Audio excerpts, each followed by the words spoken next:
O réu, por favor, levante a cabeça. No instante em que a jovem mãe solteira com o rosto manchado de lágrimas, ergueu lentamente o olhar, o semblante do juiz Arthur Mendes tornou-se pálido como cera. Parecia que sua respiração havia sido roubada de seus pulmões. Diante dele, o rosto daquela mulher, pouco mais de 20 anos, era a imagem espelhada de sua esposa, Helena, na juventude. Uma tempestade de memórias de 20 anos atrás varreu a mente de Arthur. Sua pequena filha, desaparecida como fumaça. A ligação misteriosa naquela noite. Uma busca que nunca terminou. Como era possível que a filha que ele procurara por toda uma vida estivesse agora, naquele exato momento, diante dele no banco dos réus? O ar pesado do tribunal pareceu adensar-se ainda mais quando as pesadas portas de madeira se abriram. Eram 10 horas da manhã, e como em todos os dias úteis, a sessão de julgamentos criminais estava prestes a começar no Fórum Criminal da Barra Funda, em São Paulo. O som dos passos das pessoas que entravam ecoava pelo espaço vasto e silencioso, um prelúdio solene para os dramas humanos que ali se desenrolariam. O juiz Arthur Mendes, sentado em sua imponente cadeira no estrado, abriu o processo do dia. Aos 58 anos, com um quarto de século de magistratura, ele já presidira incontáveis julgamentos, mas cada vez que vestia a toga, o peso esmagador da responsabilidade assentava-se sobre seus ombros. Hoje, em particular, uma estranha ansiedade roía um canto de seu coração, uma premonição que ele não conseguia nomear. A voz do oficial de justiça ressoou, anunciando a entrada da ré. A porta lateral se abriu e uma jovem mulher entrou de cabeça baixa, o corpo encolhido como se quisesse desaparecer. Lúcia Santos, 23 anos. A jaqueta acolchoada que ela usava estava tão gasta que os fios saltavam por toda parte. O tecido nos ombros estava puído, revelando o algodão do enchimento, e o zíper estava quebrado, pendendo inutilmente. Mais gritante ainda era o estado de seus sapatos. Um par de tênis que um dia foram brancos, agora estavam amarelados pela sujeira e pelo tempo, com as solas tão gastas que arrastavam no chão a cada passo, produzindo um som sibilante e triste. Arthur folheou os autos confirmando o crime: furto. Os itens: 3 latas de leite em pó e 2 pacotes de fraldas. O valor total, cerca de R$ 150. Ele suspirou internamente. Mais um crime famélico, um crime nascido da mais pura necessidade. Eram casos como este que ele julgava quase diariamente, uma rotina melancólica na metrópole implacável. Contudo, ao observar a figura da mulher caminhando lentamente para o banco dos réus, uma estranha sensação de déjà vu o atingiu. Aquela jaqueta surrada, aquele andar exausto pareciam estranhamente familiares. Uma memória nebulosa tentou emergir das profundezas de sua mente, mas escapou-lhe antes que pudesse ser capturada. Onde eu a vi? Uma inquietação inexplicável começou a florescer no peito de Arthur, como se algo há muito enterrado estivesse se agitando sob a superfície. Ele balançou a cabeça, tentando se concentrar. Foi então que a lembrança o atingiu como um relâmpago. A mulher no beco, a caminho do trabalho. Sim. É ela. Arthur sentiu seu corpo enrijecer involuntariamente. Naquela manhã, ela usava a mesma jaqueta gasta. Ele respirou fundo, tentando acalmar o coração que de repente batia descompassado. O tribunal era um santuário onde as emoções não tinham lugar. Era um princípio que ele seguirá por décadas. Mas hoje, por alguma razão, manter a serenidade parecia uma tarefa hercúlea. O silêncio na sala era tão profundo que se podia ouvir a própria respiração. As poucas pessoas na galeria prendiam um fôlego, enquanto o promotor e o defensor público organizavam seus papéis em suas respectivas mesas. Nesse silêncio opressivo, apenas o som do coração de Arthur martelava em seus ouvidos. Com a voz calma e controlada que o caracterizava, ele falou: "A ré, por favor, levante a cabeça." Sua voz soou mais baixa e cautelosa do que o habitual. Com essa simples frase, todos os olhares no tribunal se voltaram para a acusada. Lúcia permaneceu imóvel, como se estivesse petrificada, as mãos cerradas com força no colo, o olhar fixo no chão. Quando Arthur a chamou uma segunda vez, ela começou a levantar a cabeça, muito, muito lentamente. Primeiro surgiram seus lábios trêmulos. depois o nariz delicado, as maçãs do rosto e finalmente os olhos. O rosto encharcado de lágrimas era de uma tristeza comovente. Aos 23 anos, ela parecia incrivelmente jovem e frágil, esgotada pela vida de uma forma que sua idade não deveria permitir. Uma mistura de medo, desespero e resignação estampava sua expressão, uma visão que partia o coração de quem a olhava.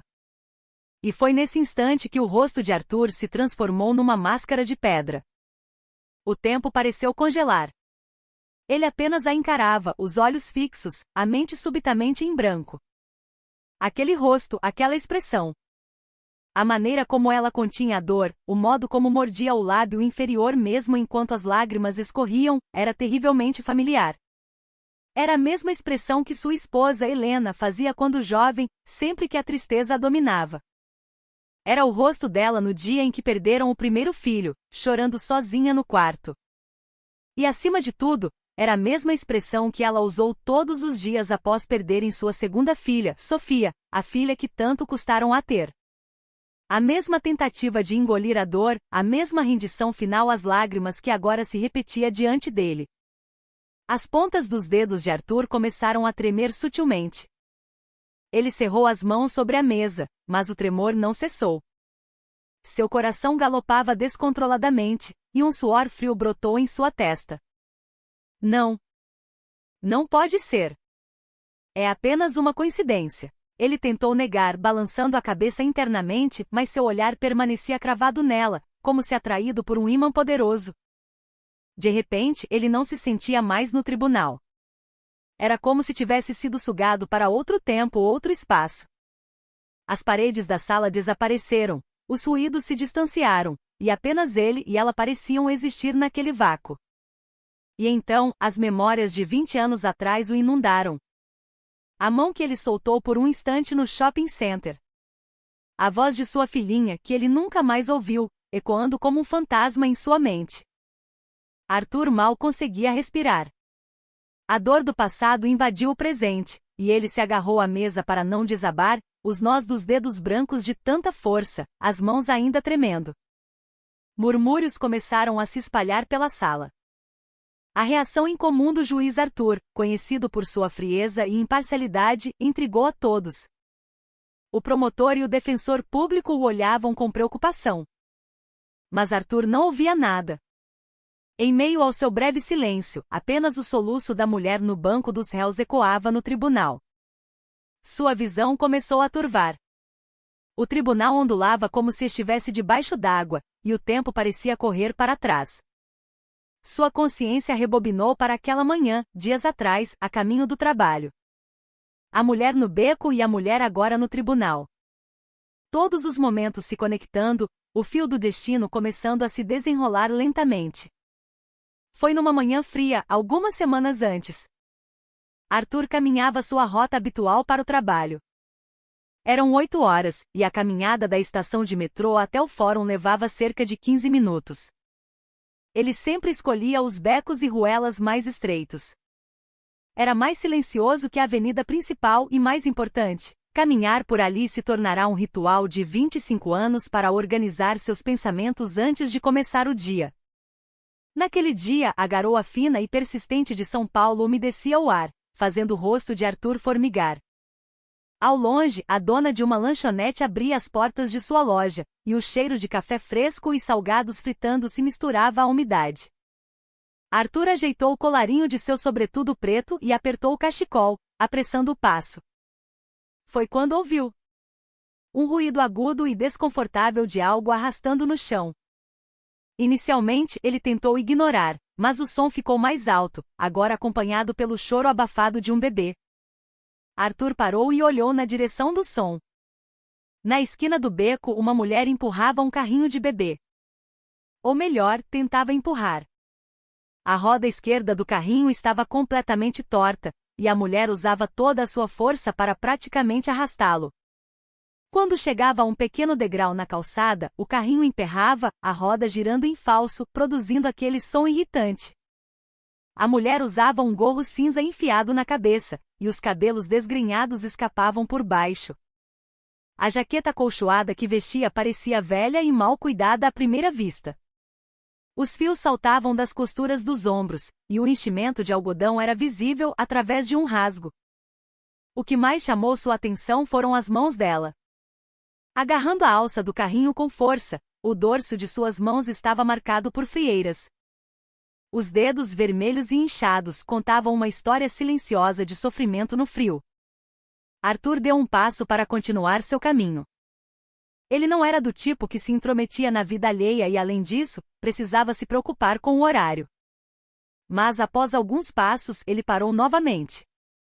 O choro do bebê tornara-se mais insistente, um som de puro desconforto. Silenciosamente, Arthur se aproximou da mulher. "Posso ajudar?" ele perguntou com cuidado. A mulher se assustou, encolhendo os ombros. Ela baixou ainda mais a cabeça, puxando o gorro para esconder o rosto. "Ah, não. Não precisa. Está tudo bem." Sua voz era tão baixa que mal era audível. Arthur não esperou por uma resposta. Foi para a parte de trás do carrinho, agarrou a alça e o ergueu levemente, ajudando a roda dianteira a passar pelo obstáculo. "Acho que assim funciona melhor", disse ele, soltando o carrinho. A mulher parou por um momento, a cabeça ainda mais baixa. Então, com uma voz trêmula, ela conseguiu dizer uma única palavra: "Obrigada." Naquela voz havia mais medo do que gratidão. Parecia a voz de alguém sendo perseguido, ou de alguém que temia o mundo inteiro. Arthur olhou discretamente para o bebê dentro do carrinho. Enrolado em um cobertor grosso, seu rosto mal era visível, mas ele parecia fraco. "O bebê está bem?" "Parece doente." Preocupado, Arthur deu um passo à frente para olhar mais de perto, mas a mulher recuou abruptamente, agarrando a alça do carrinho com mais força. Embora seu rosto estivesse escondido sob o gorro, ele podia sentir a tensão em todo o seu corpo. "Ele está bem." "Realmente, está tudo bem." Ela disse apressadamente e começou a empurrar o carrinho com urgência.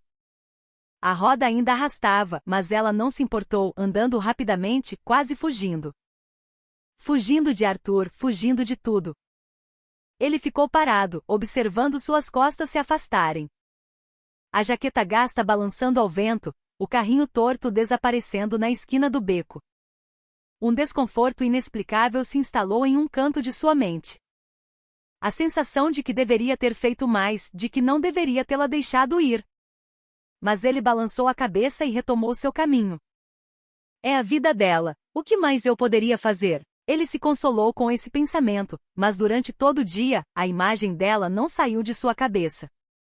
Durante os julgamentos, ao escrever sentenças no almoço, a imagem daquela mulher e seu bebê doente voltava para assombrá-lo.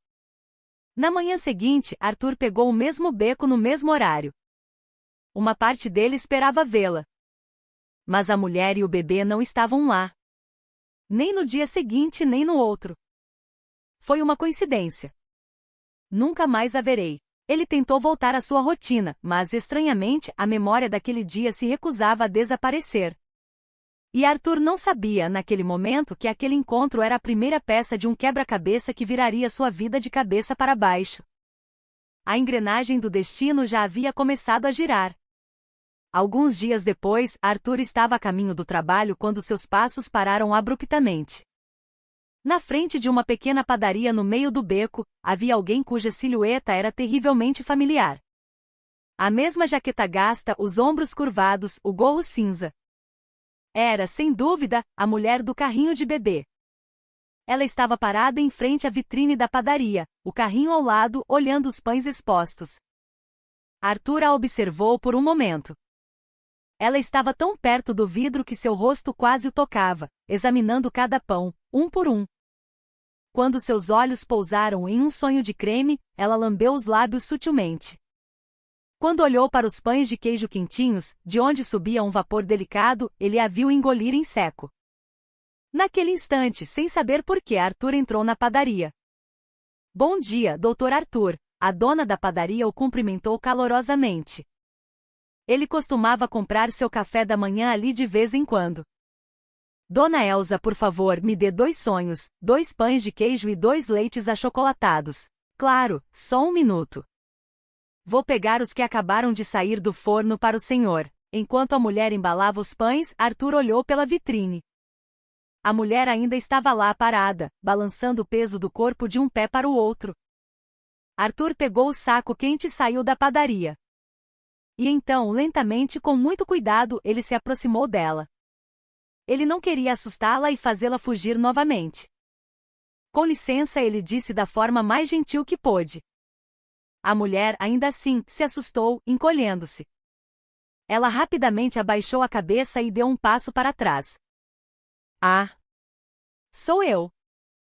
O homem que ajudou com o carrinho de bebê outro dia. Lembra? A mulher parou por um momento e olhou para ele. Apenas seus olhos eram visíveis sob o gorro, e eles estavam cheios de desconfiança. Sim. Eu lembro. A voz era um sussurro, mas ele ouviu claramente. Arthur estendeu o saco que segurava. Tome. Para você. Acabou de sair do forno, está quentinho. A mulher olhou para o saco e balançou a cabeça vigorosamente. Não, obrigada. Estou bem. Realmente não precisa. Por favor, aceite. Você precisa tomar café da manhã. Tem que cuidar do bebê também. Quando Arthur deu mais um passo, estendendo o saco, a mulher hesitou, mas finalmente estendeu a mão. No momento em que pegou o saco, ele viu os olhos dela se encherem de lágrimas. Muito obrigada. De verdade. Sua voz tremeu, e seus ombros se agitaram sutilmente. De repente, o coração de Arthur doeu. Vê-la tão comovida por alguns pães e um pouco de leite era de partir o coração. Não foi nada. Cuide bem do seu filho. Antes que ele pudesse dizer mais alguma coisa, a mulher já havia se virado e estava se afastando em passos rápidos, como se temesse desabar em lágrimas se ficasse ali por mais um segundo. Mais uma vez, Arthur ficou parado, observando suas costas. A forma como ela se afastava, abraçando o saco de papel, a fazia parecer uma criança assustada. Que história ela carrega? Arthur suspirou profundamente e continuou seu caminho para o fórum. Mas enquanto caminhava, ele se pegou olhando para trás várias vezes, perguntando-se para onde ela tinha ido, se chegaria em casa em segurança. Enquanto isso, em um pequeno e apertado quarto, Lúcia segurava seu bebê, o rosto marcado pelo cansaço. Ela havia fugido com os pães e o leite, mas o calor daquele gesto generoso não durou muito. A realidade ainda era fria e implacável. O vento gelado de inverno entrava pelas frestas da janela, e um único cobertor fino não era suficiente para barrá-lo. Lúcia pegou a lata de leite em pó e a sacudiu. Nem mesmo um ruído de pó solto. Estava completamente vazia. Abriu o pacote de fraldas e encontrou apenas duas. Léo, meu filho, aguenta só mais um pouquinho, por favor. Léo, seu bebê de 8 meses, estava deitado sem forças em seus braços. Normalmente, ele estaria chorando alto de fome, mas agora parecia não ter energia nem para isso. Apenas um gemido fraco escapava de seus lábios de vez em quando. Com as mãos trêmulas, Lúcia pegou o celular. Na lista de contatos, apenas 3 números: o pediatra, o orfanato onde cresceu e o número do pai de Léo, seu ex-namorado. Por um fio de esperança, ela descou o número dele, mas, como esperado, apenas a mensagem gravada: este número não existe. Quando ela lhe contou sobre a gravidez, ele disse que não podia assumir a responsabilidade e desapareceu, mudando de número. Estou realmente sozinha. As palavras saíram como um suspiro amargo. 23 anos. A idade em que seus pares estavam na faculdade procurando emprego namorando. Mas para Lúcia só existia Léo. Ela se olhou no espelho. Os cabelos, sem lavar há dias, estavam oleosos, o rosto pálido e abatido. Parecia ter envelhecido uma década, exausta pela vida.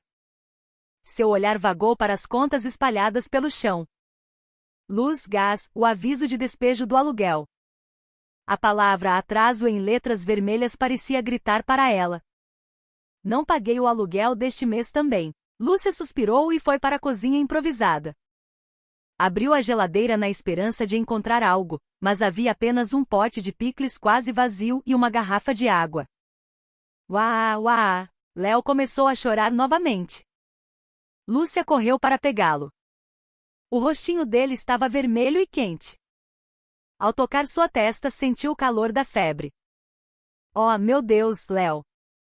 Por que você está tão quente? Em pânico, ela umedeceu um pano e o colocou na testa de Léo, mas a febre não cedia. O antitérmico havia acabado há muito tempo. A mamãe vai dar um jeito, meu amor. Não se preocupe, tá? Lúcia sussurrou, abraçando com força, embora ela mesma não tivesse ideia de qual seria esse jeito. Sem dinheiro, sem ninguém para ajudar, e com um bebê doente, o desespero a sufocava. A escuridão começou a cair lá fora. Léo já não chorava, apenas ficava mole em seus braços, emitindo gemidos ocasionais. Se eu tivesse pais, seria diferente? Tendo crescido em um orfanato, Lúcia não tinha família para recorrer. Deixou a instituição aos 18 anos e esteve verdadeiramente sozinha desde então. O namorado em quem tentou se apoiar também a abandonou. Mamãe, Léo chamou em um sussurro fraco. Lúcia o abraçou novamente. Desculpa, meu filho. A mamãe te pede desculpas. As lágrimas escorriam por seu rosto. A dor de não poder fazer nada por seu filho era excruciante. O relógio marcava mais de 7 da noite. Ela não podia mais esperar. Léo precisava de leite imediatamente e de remédio para a febre. Lúcia pegou um porta-bebê de pano no armário. Era velho, mas era a única coisa que tinha para carregar Léo nas costas. Enquanto o amarrava, disse a si mesma, só preciso sobreviver a hoje. Amanhã, eu encontro uma solução. Mas era uma mentira para si mesma. Nada mudaria amanhã. No entanto, naquele momento, ela precisava se agarrar a esse pensamento para conseguir dar o próximo passo. Lúcia vestiu a jaqueta gasta e enfiou o gorro na cabeça. Antes de sair, ela parou. Sua mente estava obcecada com leite em pó e fraldas. Onde conseguir? A quem pedir ajuda? Ninguém lhe veio à mente. O supermercado. Um grande hipermercado. De repente, uma ideia terrível surgiu. Era horrível, mas parecia ser a única opção. Descendo as escadas, Lúcia sentiu as pernas tremerem. Estava apavorada. Mas o som da respiração ofegante de Léo em suas costas a impedia de parar. Lá fora, o vento frio a atingiu no rosto. Ela ajeitou o porta-bebê, envolvendo Léo com mais força, e começou a andar com passos hesitantes. As ruas estavam cheias de pessoas voltando do trabalho, todas se movendo com um propósito. No meio da multidão, Lúcia se sentiu ainda mais sozinha. Sou uma mãe qualificada? A autoconfiança estava no fundo do poço, e a culpa era avassaladora. Mas por Léo, ela tinha que fazer qualquer coisa. Esse era o peso de ser mãe. As luzes do hipermercado apareceram à distância. O coração de Lúcia começou a bater mais rápido. Estava com medo, mas não podia voltar atrás.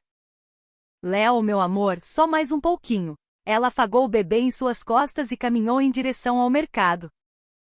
O momento fatídico se aproximava. O evento que mudaria sua vida para sempre estava prestes a acontecer. No instante em que as portas automáticas do mercado se abriram, Lúcia respirou fundo. O ar quente que a envolveu fez seu corpo tremer ainda mais. As luzes fluorescentes brilhantes feriam seus olhos, e o zumbido das conversas das pessoas a cercava. Léo se mexeu em suas costas, mas felizmente parecia estar dormindo. Lúcia entrou lentamente no mercado. Perto da entrada, uma câmera de segurança no teto piscava uma luz vermelha. Seu olhar foi atraído para ela, mas ela rapidamente desviou o rosto, tentando agir com naturalidade, como uma cliente comum. Ela pegou um carrinho e começou a empurrá-lo. O som das rodas parecia anormalmente alto, como se todos estivessem olhando para ela. Mantenha calma. Apenas pegue o que precisa e saia. Ela se encorajou, dirigindo-se ao corredor de produtos para bebês. Parada em frente à prateleira de leite em pó, ela viu uma variedade de marcas. Normalmente, ela escolheria a mais barata, mas hoje não podia se dar a esse luxo. Com as mãos trêmulas, ela pegou uma lata de leite. Depois outra e mais uma, colocando-as no carrinho. Suas mãos não paravam de tremer. Uma senhora que fazia compras ao seu lado a olhou de forma estranha, mas Lúcia fingiu não notar. Ela se moveu para o corredor de fraldas e colocou 2 pacotes no carrinho. Era tudo de que precisava por agora. Na verdade, ela também precisava de antitérmico e de algo para comer, mas temia que pegar mais coisas tornaria tudo mais arriscado. Enquanto empurrava o carrinho, uma batalha feroz se travava em sua mente entre a consciência e o medo. Isso é roubo. É um crime. Mas Léo pode morrer. O que eu faço? Deve haver outra maneira. Deve haver. Qual outra maneira? Não tenho dinheiro nem ninguém para ajudar. Sua cabeça girava. Lúcia parou por um momento e respirou fundo. Naquele instante, Léo gemeu em suas costas. A febre não havia baixado. Ela podia sentir o calor de seu corpo através do tecido. Desculpa, Léo. Mesmo que a mamãe se torne uma criminosa, eu vou te salvar. Lúcia se escondeu em um corredor mais vazio. Seu coração parecia que ia saltar pela boca. Com as mãos trêmulas, ela abriu a sacola de pano velha que havia trazido. Olhando nervosamente ao redor, ela rapidamente transferiu as latas de leite e os pacotes de fraldas para sua sacola. Agora é só sair.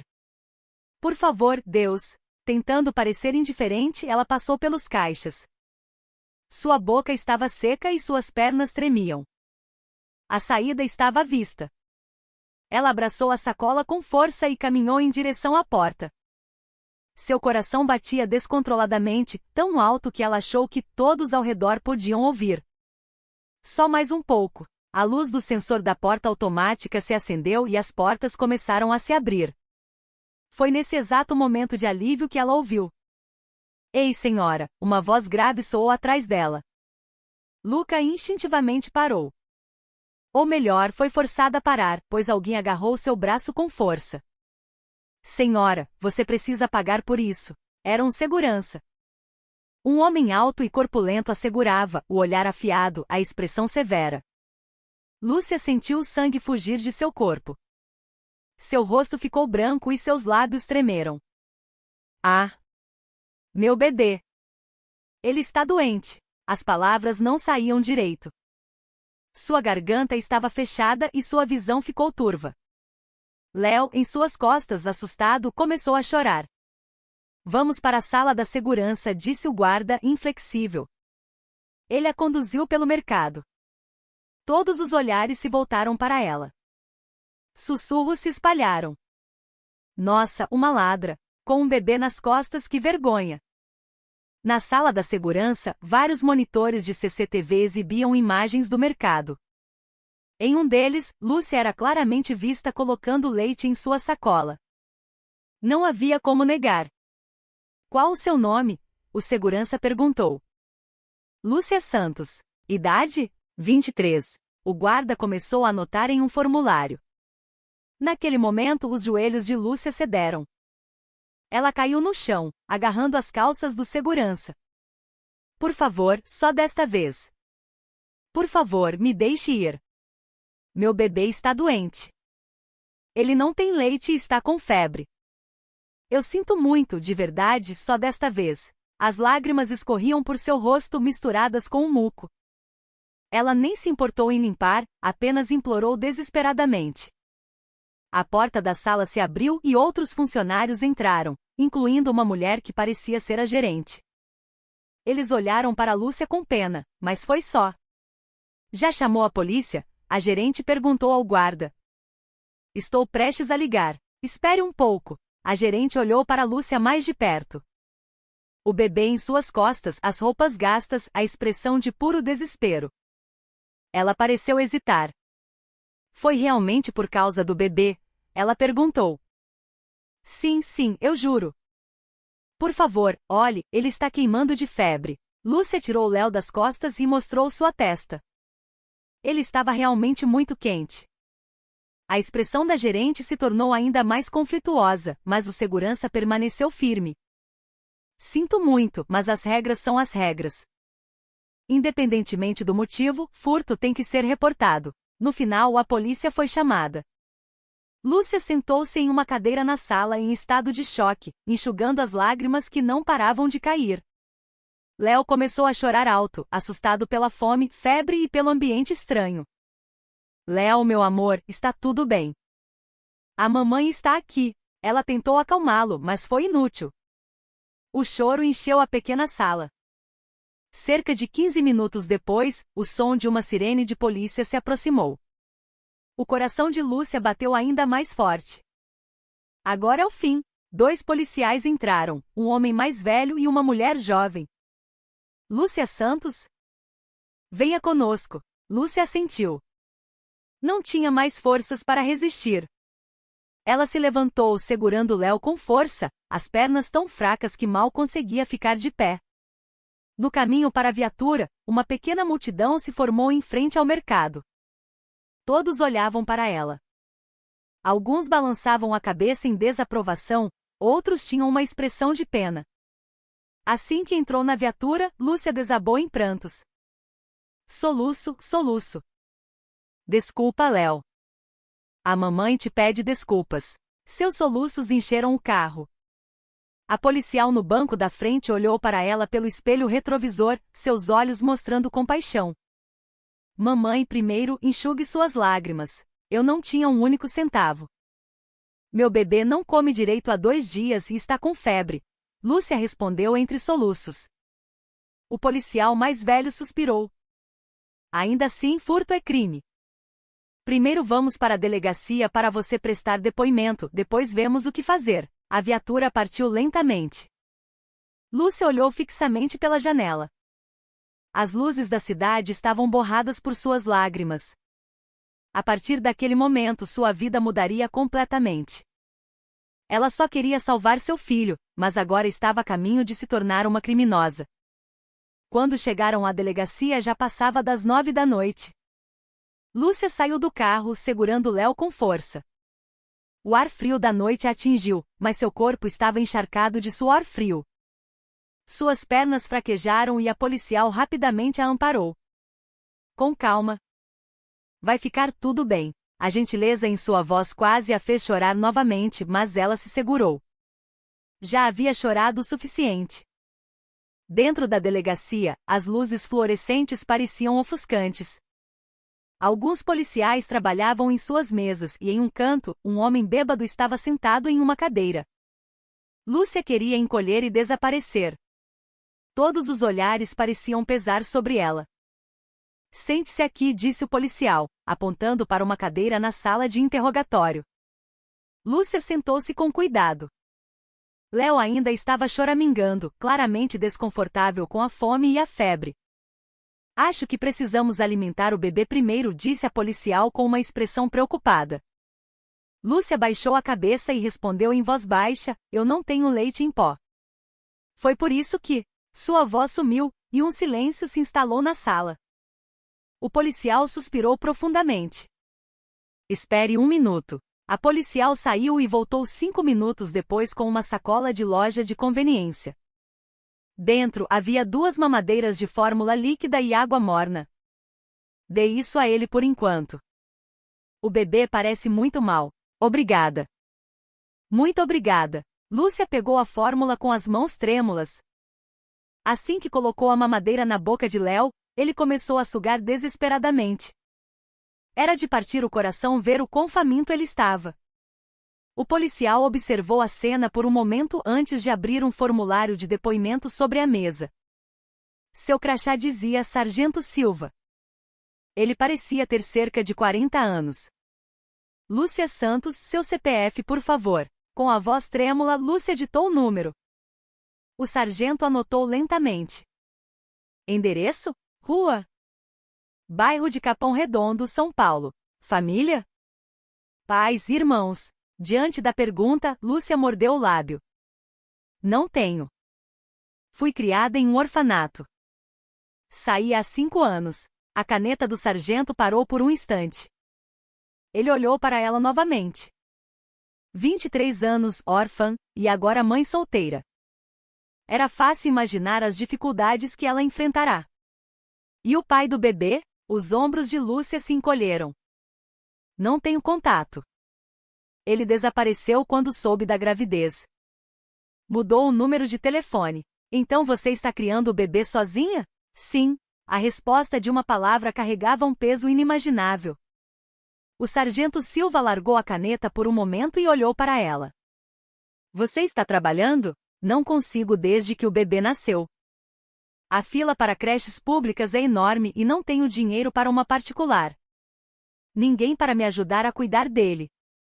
Às vezes distribuo panfletos de madrugada por 1 ou 2 horas depois que ele dorme. Sua voz foi ficando cada vez mais baixa, a vergonha e a humilhação a consumindo enquanto descrevia sua situação. O sargento suspirou profundamente e escreveu furto famélico no relatório. Então ele perguntou com cautela: os itens que você pegou hoje foram 3 latas de leite e 2 pacotes de fraldas, correto? Sim. Sinto muito. De verdade, sinto muito. Lúcia continuou se desculpando, de cabeça baixa. Após preencher o relatório, o sargento o entregou a ela para ler. Assine aqui, por favor. Com as mãos trêmulas, Lúcia pegou a caneta. Ao assinar, sentiu como se estivesse se tornando oficialmente uma criminosa. As lágrimas brotaram novamente. Eu vou ser presa? Ela perguntou com a voz embargada. O sargento balançou a cabeça. Não por enquanto. Vamos processar isso como uma soltura sob fiança zero, e você responderá em liberdade. Você pode ir para casa, cuidar do seu bebê e esperar o resultado. Responder em liberdade?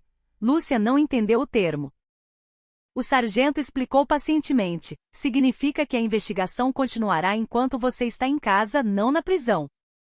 O Ministério Público decidirá mais tarde se apresenta ou não uma denúncia. Então eu posso continuar cuidando do meu bebê? Sim, claro. Ao ouvir isso, Lúcia soltou um suspiro de alívio.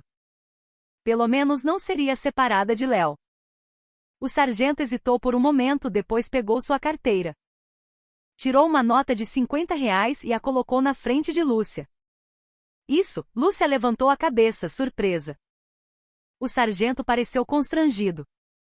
Compre leite para o bebê. Não é muito, mas... Não, eu não posso aceitar.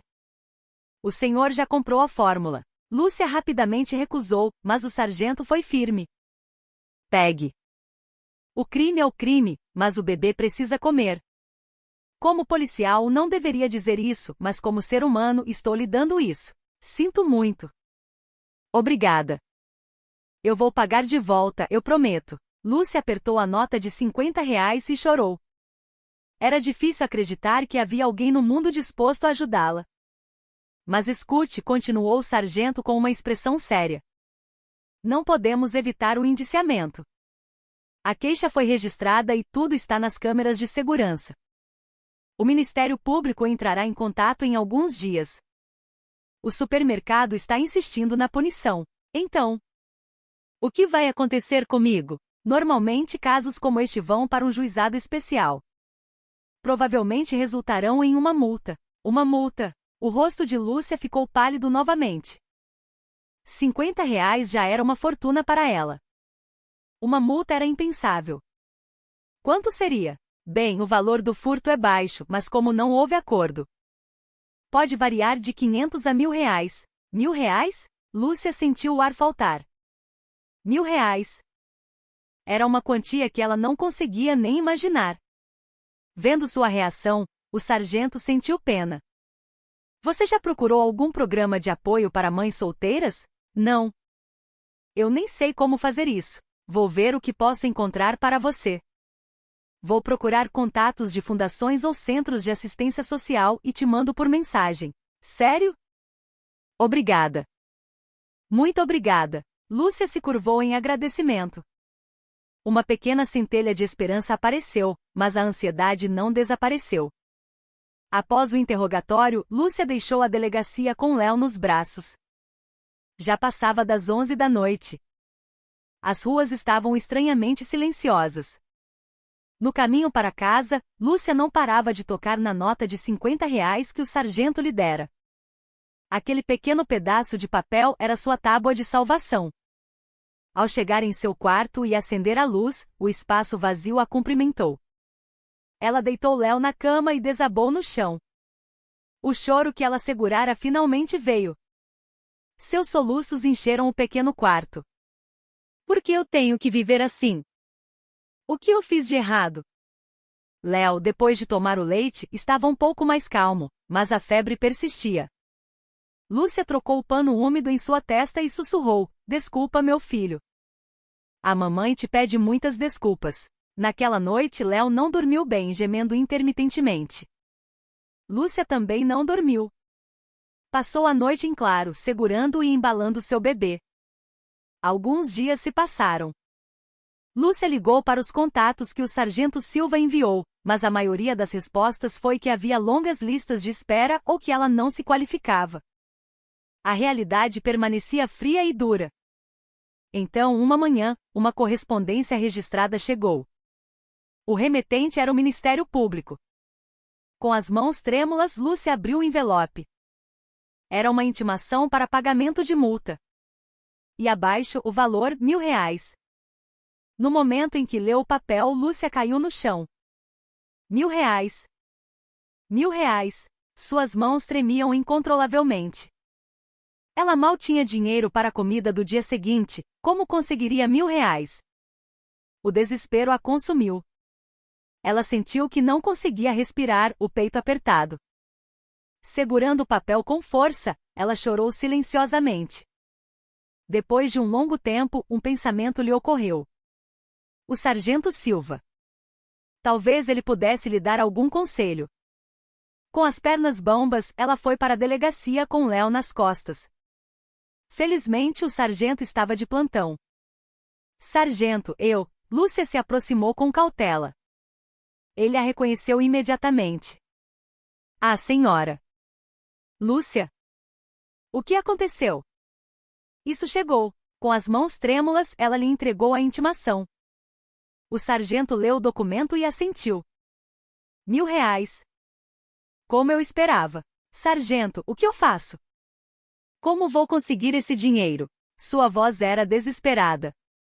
O sargento pensou por um momento e disse com cuidado: "Senhora Lúcia, você pode solicitar um julgamento formal." "Um julgamento formal?" "Sim.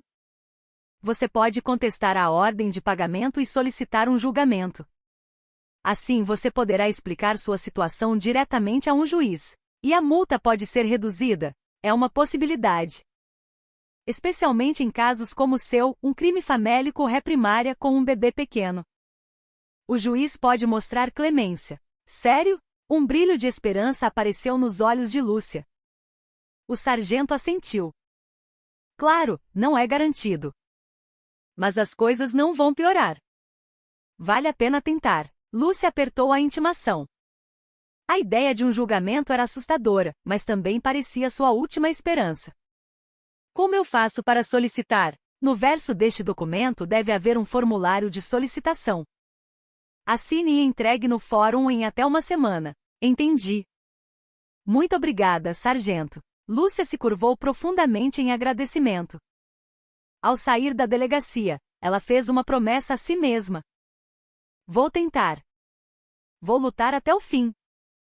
De volta ao seu quarto, com as mãos trêmulas, Lúcia assinou o formulário de solicitação de julgamento formal. Foi a decisão mais assustadora de sua vida. Seu destino seria decidido em um tribunal. E ela ainda não sabia que naquele tribunal, ela encontraria a pessoa que mudaria sua vida para sempre. Cerca de uma semana depois, uma mensagem de texto chegou ao celular de Lúcia. Aviso de designação de defensor público. Doutor Carlos Barros. Com as mãos trêmulas, ela discou o número. Após 3 toques, uma voz apressada atendeu. "Alô, doutor." Barros falando. Alô. Meu nome é Lúcia Santos. Fui informada de que o senhor foi designado como meu defensor público." "Ah, sim. Senhora Santos. O caso de furto, certo?" "Sim, isso mesmo." Ouviu-se o som de papéis sendo folheados do outro lado da linha. O doutor Barros ficou em silêncio por um momento e depois disse: "É um furto simples. Não é nada demais." Nos vemos no dia do julgamento. Apenas diga que se arrepende. Vamos acabar logo com isso. Sim, mas... Minha situação. Explique tudo no tribunal. Minha agenda está muito apertada. Nos vemos lá. Clique. A ligação terminou. Lúcia olhou para o celular, atordoada. Isso é o que se chama de ajuda? Ela estava confusa, mas não tinha outra opção. O julgamento foi marcado para 2 semanas depois. Durante essas 2 semanas, Lúcia mal conseguiu dormir. Ela se preocupava com o que era um tribunal, se o juiz seria assustador, se alguém a ouviria. Finalmente, o dia do julgamento chegou. Lúcia acordou de madrugada para dar banho em Léo. Ele parecia um pouco melhor nos últimos dias, mas ainda estava fraco. Léo, a mamãe precisa sair rapidinho. Eu volto logo, tá bom? Ela pediu a uma vizinha para cuidar dele. A senhora, que conhecia sua situação, concordou de bom grado. Não se preocupe, menina. Eu cuido dele. Vai e boa sorte. Muito obrigada. Lúcia se curvou e saiu. Do caminho para o fórum, suas mãos tremiam. Parecia que todos na rua a encaravam. Quando chegou ao prédio do tribunal, eram 9h30 da manhã. O julgamento começaria às 10. Olhar para o imponente edifício a deixou sem fôlego. Com as pernas trêmulas, ela entrou. O saguão era vasto e frio. Pegou o elevador até o 3º andar e sentou-se em um banco do lado de fora da sala de audiências, esperando. Logo depois, um homem carregando uma pasta se aproximou. Lúcia Santos? Sou Carlos Barros. Ah, sim. Bom dia. Lúcia se levantou de um salto para cumprimentá-lo.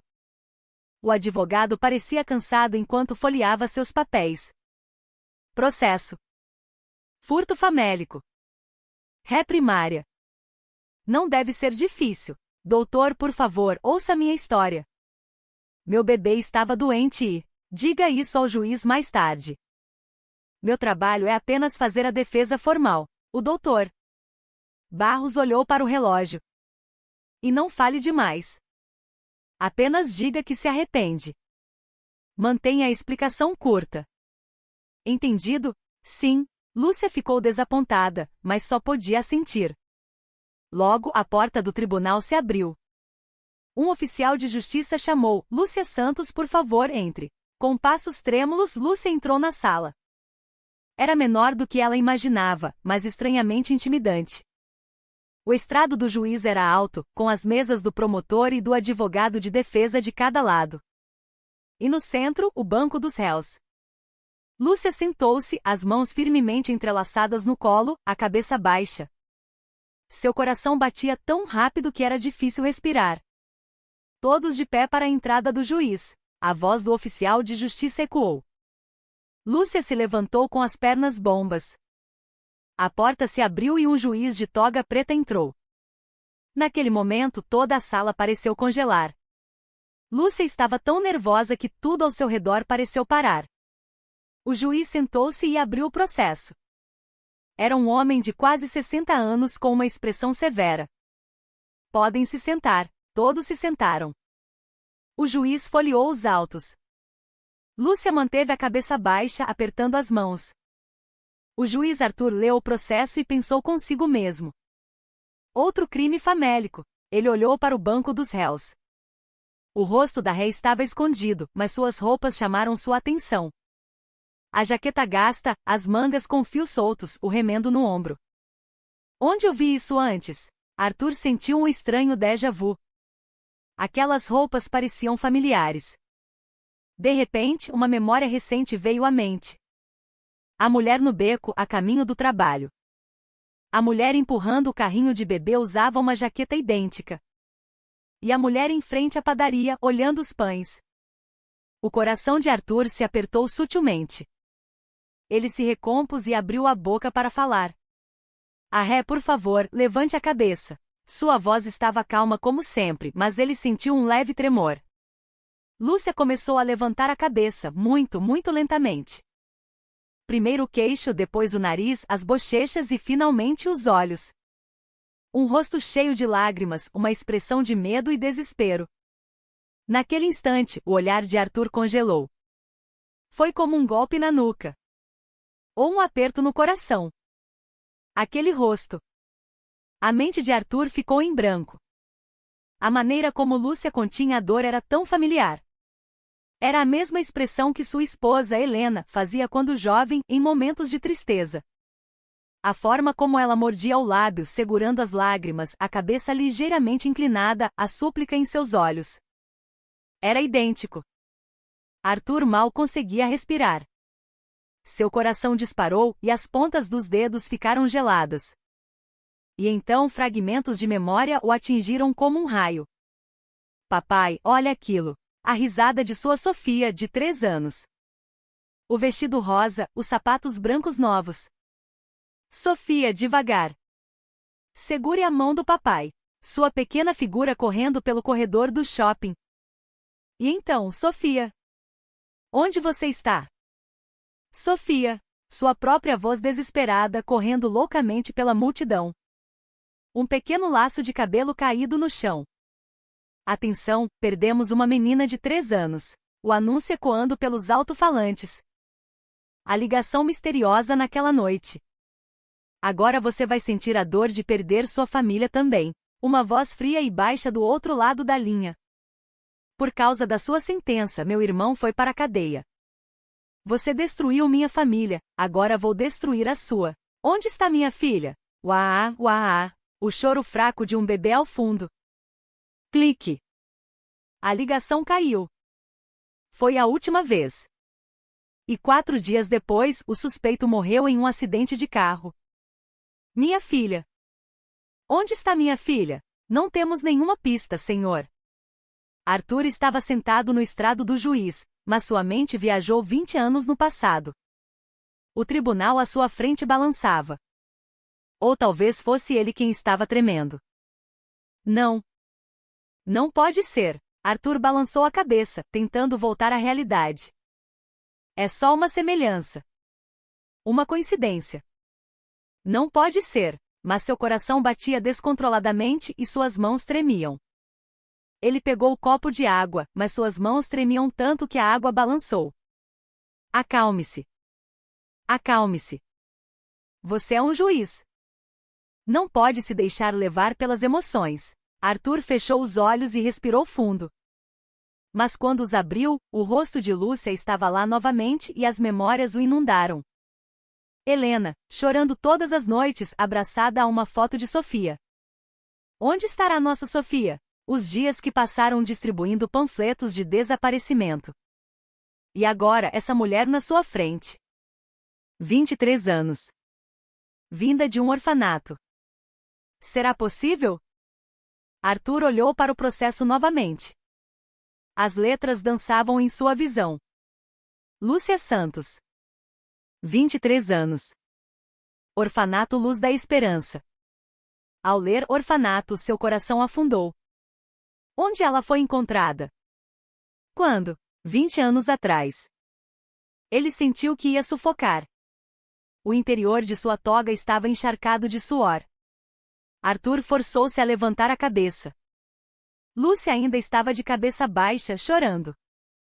A promotoria, por favor, apresente suas considerações. A voz de Arthur estava rouca. As pessoas no tribunal o olharam de forma estranha. O promotor se levantou. Meritíssimo, embora seja um crime famélico, o furto é um ato criminoso claro. Uma punição adequada é necessária. A voz do promotor parecia distante, como se ouvida debaixo d'água. Em seguida, o doutor Barros se levantou. A ré é primária e uma mãe solteira criando um filho pequeno sozinha. Ela está profundamente arrependida e pede clemência. Era uma defesa formal, sem paixão, sem sinceridade. Arthur sentiu uma onda de raiva pela indiferença do advogado, mas até mesmo esse sentimento estava abafado por sua angústia. Com a voz trêmula, Arthur perguntou: a ré tem algo a dizer? Lúcia levantou a cabeça e olhou para ele, o rosto coberto de lágrimas. Sinto muito. De verdade, sinto muito. A voz dela perfurou seus ouvidos. Meu bebê estava muito doente. com febre alta. Não tinha leite nem dinheiro para o hospital. Eu não tive escolha. Lúcia continuou soluçando. Eu não queria fazer isso. Mas meu filho, Léo. Eu achei que ele ia morrer. Sua voz falhou e ela não conseguiu continuar. Ver aquilo partiu o coração de Arthur. Se fosse minha filha vivendo assim. Não. Não é certo. É só uma semelhança, mas era tão parecida. A idade batia. O fato do orfanato. Não. Há muitas pessoas parecidas no mundo. Duas vozes lutavam violentamente em sua mente. O tribunal estava em silêncio. Todos esperavam a sentença do juiz. Com as mãos trêmulas, Arthur pegou o papel da sentença. As letras estavam borradas, misturadas. Ele fechou os olhos e respirou fundo. Quando os abriu novamente, ele era o juiz. O juiz frio e experiente de 25 anos de carreira. A situação da ré. Sua voz tremeu. Arthur se recompôs e continuou. Ponto é compreensível. Lúcia levantou a cabeça e olhou para ele. Arthur parou por um momento. Seu peito doía demais. Mas a lei é a lei. Ele teve que usar toda a sua força para dizer aquelas palavras.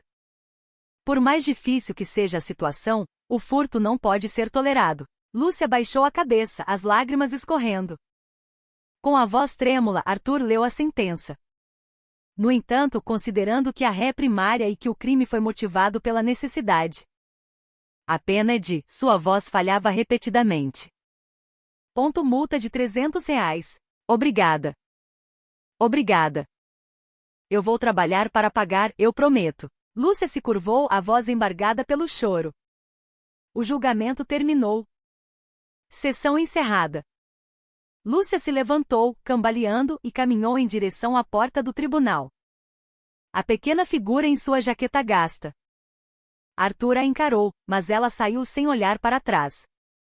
O som da porta se fechando ecoou. Só então Arthur soltou o fôlego que estava prendendo. Suas mãos tremiam, e o suor frio escorria por suas costas. Ele bebeu um copo de água, a mão tremendo tanto que o copo bateu na mesa. Ao seu lado, um assessor perguntou com preocupação: Doutor, o senhor está bem? Parece pálido. Estou bem. Apenas um pouco cansado, respondeu Arthur, forçando um sorriso. Quando ficou sozinho no tribunal, Arthur abriu o processo novamente. Com as mãos trêmulas, ele virou as páginas. Lúcia Santos. Orfanato Luz da Esperança.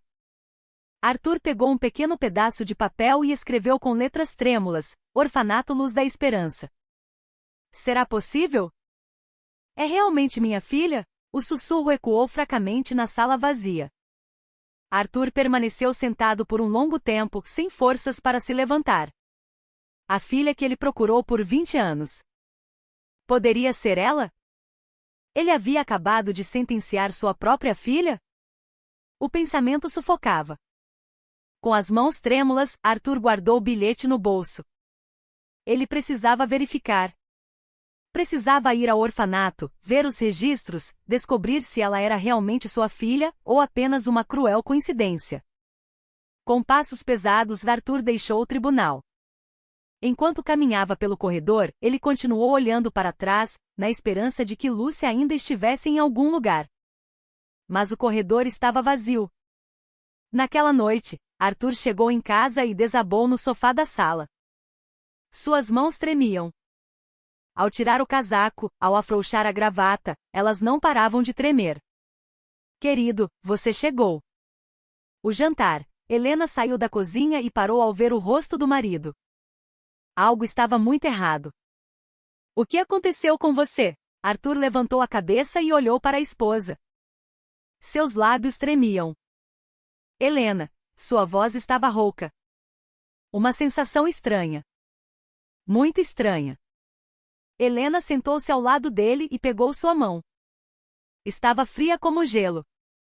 O que foi?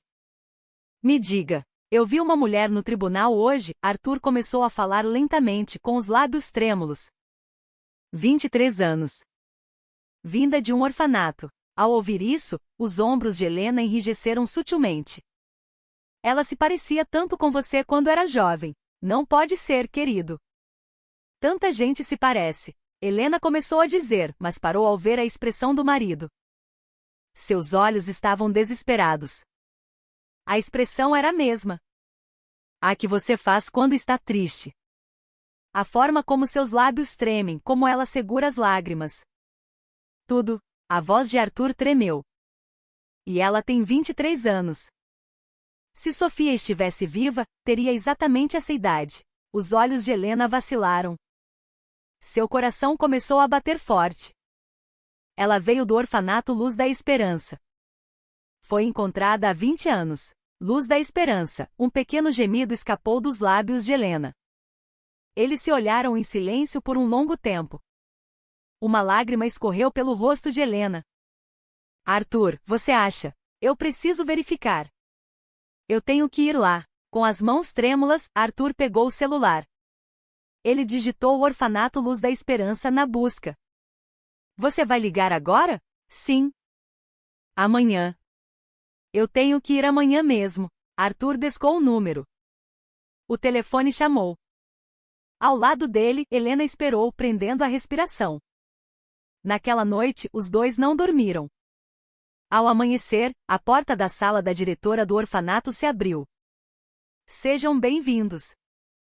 Sou a diretora, senhora. Matos. Uma mulher de cerca de 65 anos se levantou para cumprimentá-los. Arthur e Helena entraram com as pernas trêmulas e se sentaram. O senhor é o juiz Arthur Mendes, que ligou ontem? Sim, sou eu. Eu ouvi um pouco sobre a situação. Vocês estão procurando uma filha desaparecida há 20 anos. A expressão da diretora ficou séria. Sobre a mesa, havia uma pasta de arquivo antiga, empoeirada e com as bordas gastas. Passei a noite procurando nos registros. A diretora abriu a pasta. Este é o registro de uma criança que chegou em março, há 20 anos. Helena apertou a mão do marido com força. A data em que foi encontrada. A diretora parou por um momento, lendo o arquivo. Ela olhou para os dois com cautela. Foi no dia 7 de março, por volta das 5 da manhã. A bolsa de Helena caiu no chão. 7 de março. A voz de Arthur tremeu. Era o dia seguinte ao desaparecimento de Sofia. Sim. Um de nossos funcionários a encontrou em um beco perto daqui. Na época estimamos que ela tinha cerca de 3 anos e estava em estado de choque. Mal falava. A diretora continuou lendo. Nós imediatamente notificamos a polícia, mas... Ela fez uma pausa com uma expressão de pesar. Na época a polícia comparou com a lista de crianças desaparecidas, mas como as roupas eram completamente diferentes, eles não conseguiram fazer a conexão. Estavam procurando uma menina com um vestido rosa, mas ela estava vestida com trapos cinzentos. Trapos cinzentos? Helena perguntou com a voz trêmula. A diretora hesitou por um momento e depois disse, sim, foi estranho. As roupas que a menina usava quando foi encontrada eram muito velhas, quase farrapos, e muito sujas. Arthur e Helena prenderam a respiração. Mas, a diretora tirou uma pequena foto da pasta. Apenas os sapatos eram novos. A foto mostrava um par de pequenos sapatos brancos. Naquele momento, Helena se levantou da cadeira de um salto. Seu rosto estava pálido como um fantasma, e ela levou a mão à boca. Isso é. As palavras não saíam. Ela estava sufocando. Arthur também congelou ao ver a foto. Sapatos brancos. Pequenos sapatos brancos com um laço. Os sapatos novos. A voz trêmula de Helena escapou. Que compramos para Sofia. Ela não conseguiu dizer mais nada e caiu de joelhos. Arthur rapidamente amparou a esposa. A diretora trouxe um copo de água e disse com cuidado, na época também achamos estranho. Porque as roupas estavam em frangalhos, mas os sapatos estavam perfeitos. A mente de Arthur trabalhou rapidamente. O sequestrador trocou as roupas dela para mudar sua aparência, mas se esqueceu dos sapatos. E a abandonou em apenas um dia.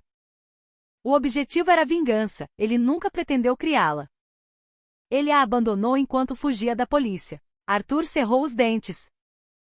Querido, Helena agarrou o braço do marido com as mãos trêmulas. Ele trocou as roupas dela, para que a polícia não a encontrasse. Lágrimas escorreram dos olhos de ambos.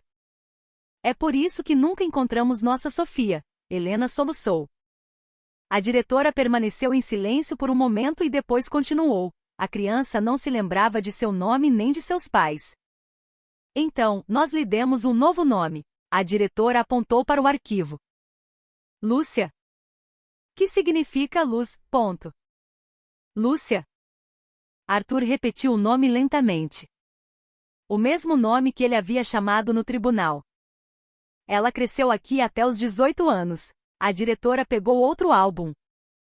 Quando ela saiu, levou consigo apenas estes sapatos.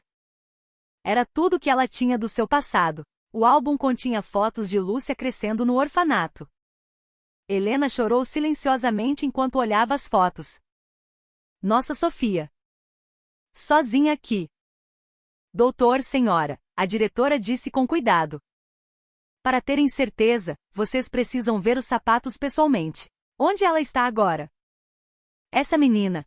A voz de Arthur estava trêmula. A diretora, vendo a expressão desesperada do casal, suspirou profundamente. Por favor, abordem-na com cuidado. Para não a assustarem, ela escreveu um endereço em um pequeno pedaço de papel e o entregou. No momento em que Arthur pegou o papel, suas mãos tremeram tanto que quase o deixou cair. Capão Redondo, São Paulo. O mesmo endereço do processo da ré. Sim. O mesmo endereço da Lúcia do tribunal. Ao seu lado, Helena apertou o braço do marido. Obrigada. Muito, muito obrigada. Os dois se despediram com as vozes trêmulas.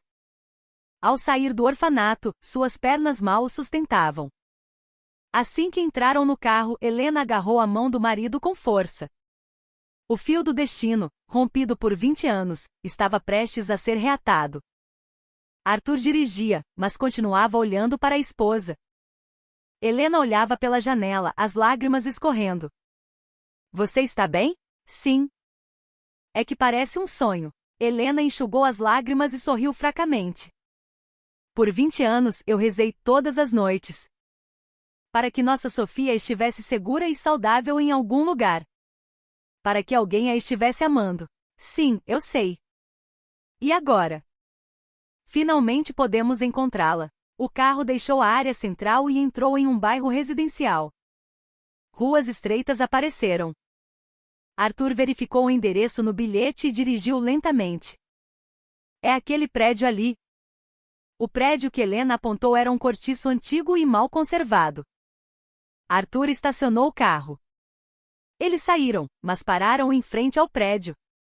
Arthur, Helena disse com a voz trêmula. Se subirmos agora, não vamos assustar a Sofia? Arthur assentiu. Você tem razão. Se aparecermos de repente e dissermos, somos seus pais, ela não vai acreditar. Os sapatos, disse Helena. Precisamos ver os sapatos primeiro. Se forem eles, sim.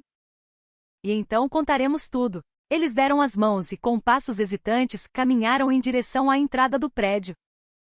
O reencontro de 20 anos estava a momentos de distância. Parados na entrada do prédio, os dois hesitaram por um longo tempo. Arthur tirou o bilhete do bolso e verificou novamente. Apartamento 305. Terceiro andar. Helena se agarrou ao braço do marido com força, sua palma suada. Eles começaram a subir as escadas lentamente. A cada degrau, seus corações pareciam que iam explodir. Segundo andar, terceiro andar. Finalmente, no final do corredor, a porta do 305. Ao pararem em frente, a mão de Arthur tremeu tanto que o bilhete caiu no chão. Helena rapidamente o pegou e o colocou de volta na mão do marido. Seus olhares se encontraram, compartilhando o mesmo sentimento sem palavras. Arthur lentamente levou o dedo trêmulo em direção à campainha. No momento em que seu dedo tocou o botão, sentiu um choque elétrico percorrer seu corpo. Din-dom, o som da campainha ecoou.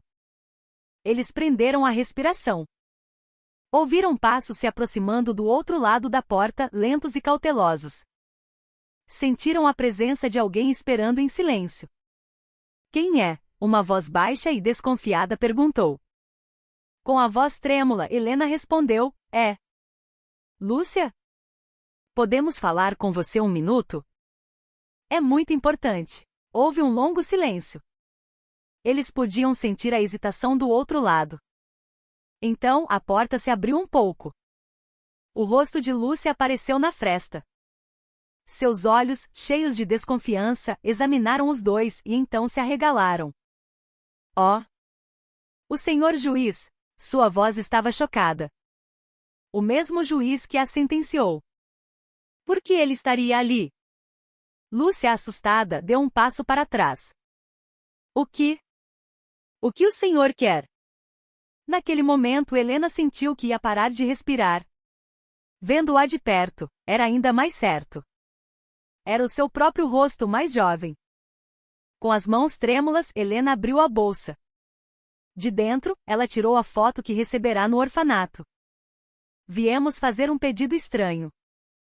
Por acaso, você tem um sapato como este? Ao ver a foto, os olhos de Lúcia se arregalaram ainda mais. Ela ofegou, o rosto empalidecendo. Como? Como vocês conseguiram isso? A reação dela era resposta suficiente. Lúcia encarou a foto e depois assentiu. Em silêncio, ela se virou e entrou no apartamento. No corredor, Arthur e Helena apertaram as mãos um do outro. Ambos respiravam com dificuldade. As lágrimas já escorriam pelo rosto de Helena. Cerca de 3 minutos depois, a porta se abriu novamente. Nas mãos de Lúcia, havia um par de pequenos sapatos brancos. Desbotados pelo tempo, mas ainda com um laço.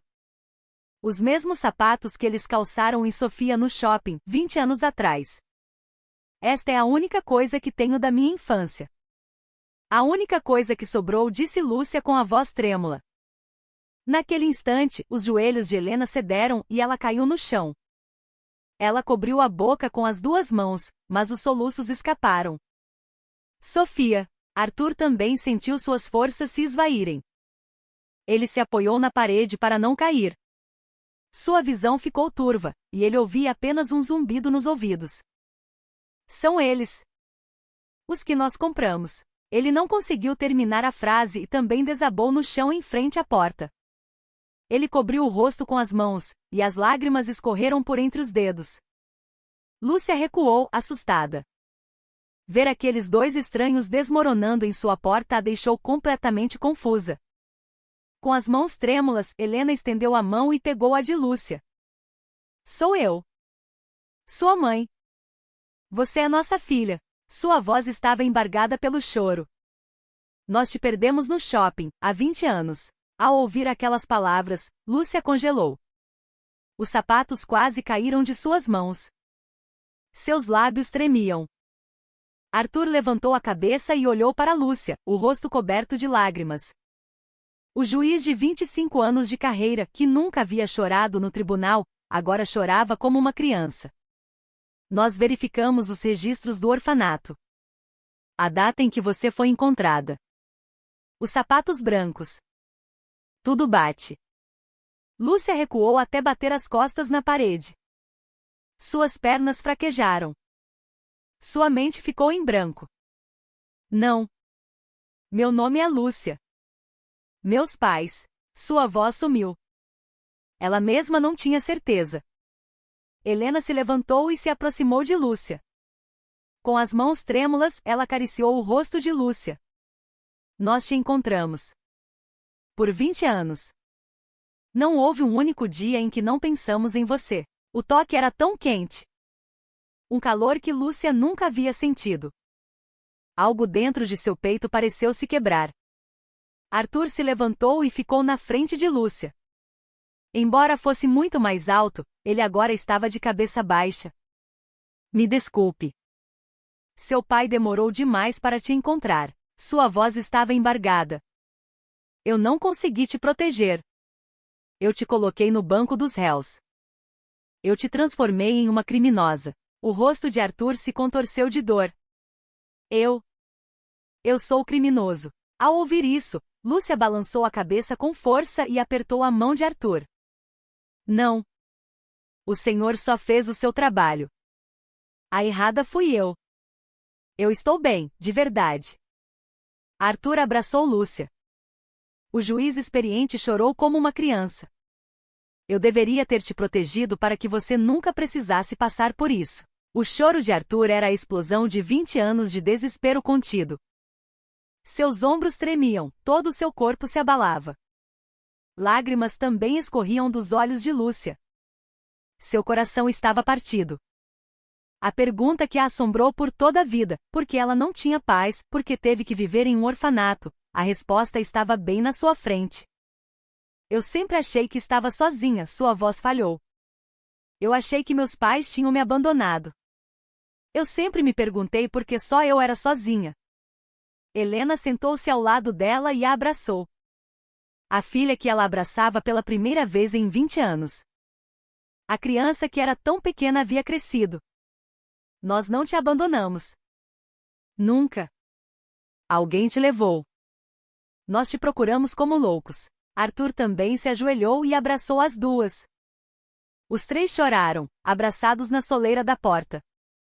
Um vizinho que passava olhou de forma estranha, mas ninguém se importou. Depois de um longo tempo, o choro de um bebê veio de dentro do apartamento. Lúcia rapidamente se levantou. Léo. É o Léo. Helena seguiu para dentro. O pequeno quarto, os móveis velhos. Mas tudo estava limpo e arrumado. Na cama, um bebê chorava. Helena se aproximou com cuidado e o pegou no colo. Um bebê pequeno de 8 meses. O rosto parecido com o de Lúcia. Lágrimas escorreram dos olhos de Helena novamente. Meu neto. Arthur também entrou e viu seu neto. Um calor encheu seu peito. Ele não só havia encontrado sua filha perdida, mas também ganhará um neto. Lúcia enxugou as lágrimas e olhou para os dois. Ainda era inacreditável. Que ela tinha paz.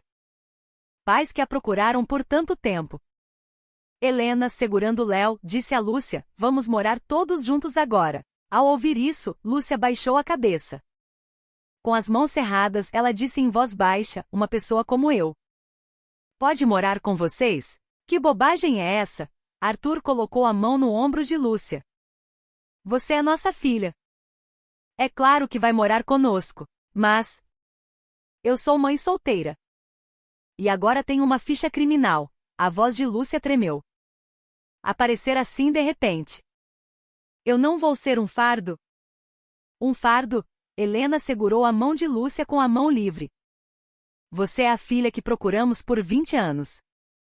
Você é um presente inestimável para nós. Nós vamos proteger você e o Léo. Nós vamos proteger vocês, Arthur disse com firmeza. Nunca mais vamos te deixar sozinha. Eu prometo. Ao ouvir isso, Lúcia assentiu. As lágrimas escorreram novamente. Vocês têm certeza? É claro, disse Helena, enxugando as lágrimas e sorrindo.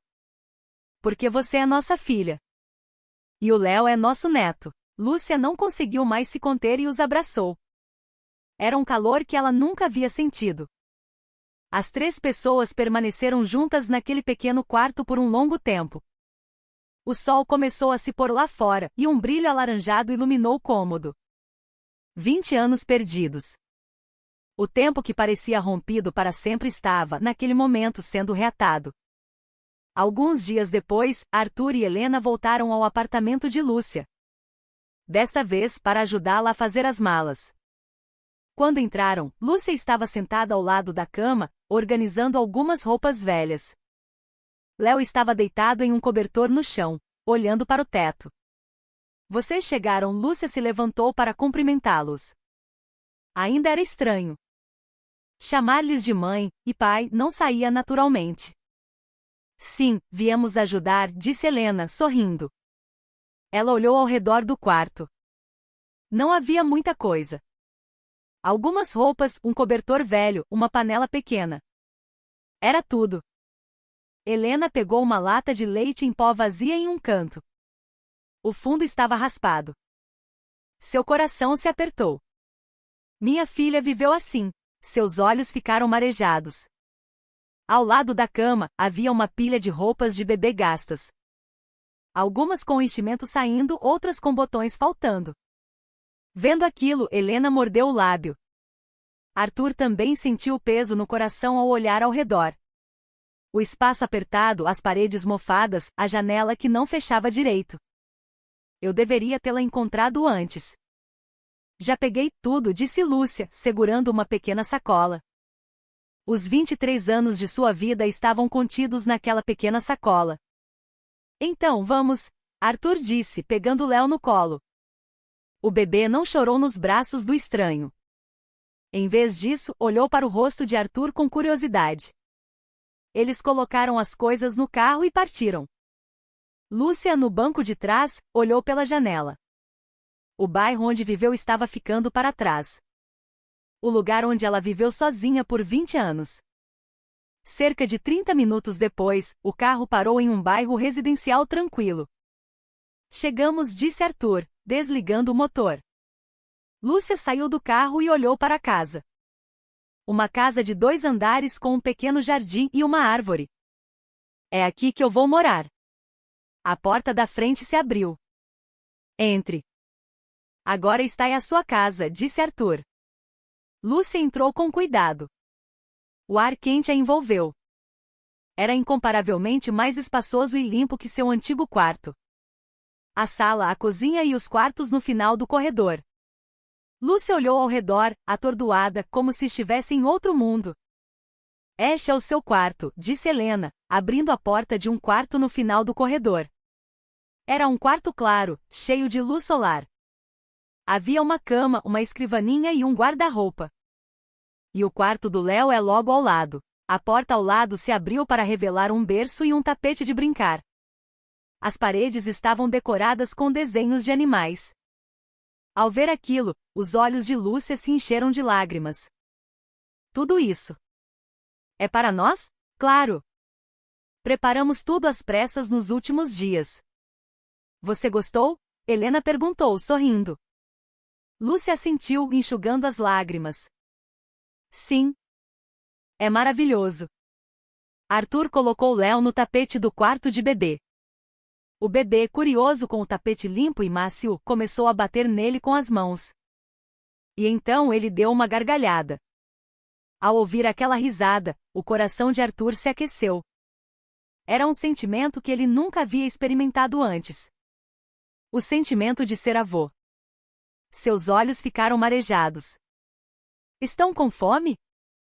Vamos comer, disse Helena, indo para a cozinha. A comida já estava preparada. Uma sopa quente e vários acompanhamentos. Quando a mesa foi posta, o vapor subiu. Lúcia, vendo a comida, engoliu em seco. Sente-se. Coma bastante. Os 3 se sentaram à mesa. Helena colocou arroz no prato de Lúcia e serviu a sopa.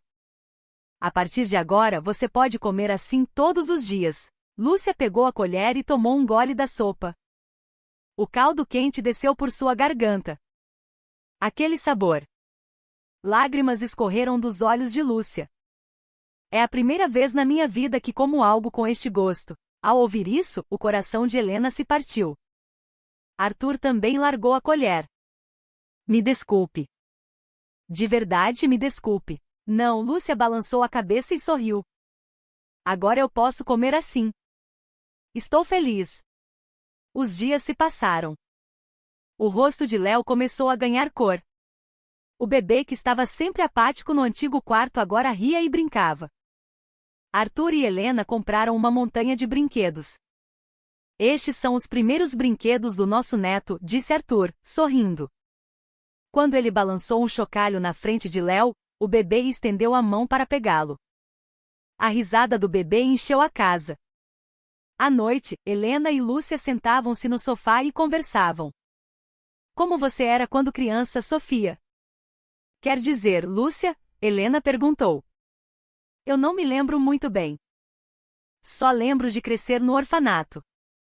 Brigava com os amigos, levava bronca dos professores. Você deve ter se sentido muito sozinha. Sim. Muito. Nos feriados, as famílias dos outros amigos vinham buscá-los, mas eu ficava sozinha. Lágrimas escorreram dos olhos de Helena. Me desculpe. Sua mãe te pede muitas desculpas. Não, Lúcia pegou a mão de Helena. Agora eu tenho uma família. Isso é o suficiente. Elas se abraçaram e choraram por um longo tempo.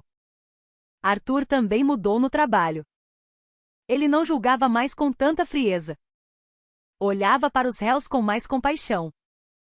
Toda vez que via uma jovem mãe acusada de um crime famélico, o rosto de Lúcia vinha à mente. Essa pessoa também não deve ter tido escolha. Arthur tentava ser o mais clemente possível. Uma noite a família de 4 pessoas estava reunida à mesa de jantar. O cheiro da comida de Helena enchia a casa. Léo, em sua cadeirinha, tentava pegar o arroz com as mãos, sujando o rosto, mas todos assistiam com um sorriso. O bebê riu para os avós e estendeu a mãozinha para segurar a de Arthur. Arthur, olhando para aquela mão minúscula, sentiu os olhos marejarem. A ferida de 20 anos parecia estar finalmente cicatrizando. Lúcia olhou para a mesa de jantar. Mãe, pai e filho. Essa cena comum parecia um milagre para ela. Eu nunca pensei que um dia como este chegaria, disse ela em voz baixa. Helena pegou sua mão. Este é apenas o começo. Vamos ser felizes juntos. Arthur assentiu, olhando para as duas. Ele fez uma promessa silenciosa. A partir de agora, eu protegerei minha família. Sobre a mesa, as mãos dos 3 se sobrepuseram. A avó, a mãe e o bebê. As mãos de 3 gerações conectadas. A luz da lua entrava pela janela. Uma noite silenciosa, uma casa quente e uma família unida. 20 anos de tempo rompido foram, naquele momento, silenciosa e perfeitamente reatados. Arthur olhou para a filha e o neto e sorriu. Helena também os observava com uma expressão de felicidade. Pela primeira vez,